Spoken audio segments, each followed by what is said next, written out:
Le tracé le plus contesté pour la future autoroute A31 bis, c'est le tracé F4, celui qui se propose pour contourner Thionville et rejoindre au sud l'échangeur de Richemont, de traverser, de couper en deux la commune de Florange. Pour rendre cette opération acceptable, Michel Lipgott, président de la communauté d'agglomération du Val de Fensch, offre de creuser un tunnel sur plus de 2 km. Voilà serait la solution idéale.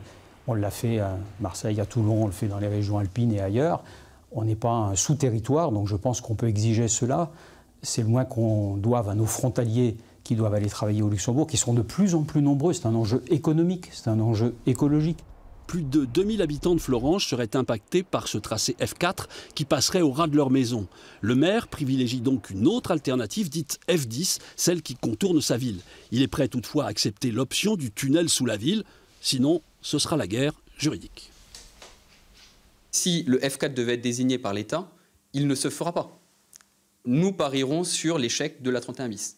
La ville de Florange pariera sur l'échec de l'A31 bis, utilisera toutes les procédures administratives pour ralentir, voire pour faire annuler la décision.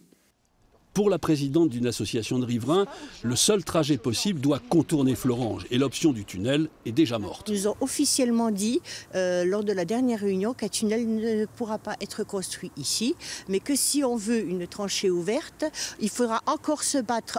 Après le choix donc fait de F4, il faudra se battre contre l'État pour obtenir une tranchée couverte. Une tranchée couverte qui ne sera pas du tout constructible. On ne pourra rien construire dessus à part un terrain de jeu. Le débat devrait se poursuivre jusqu'en février et l'État rendre sa décision au printemps 2019.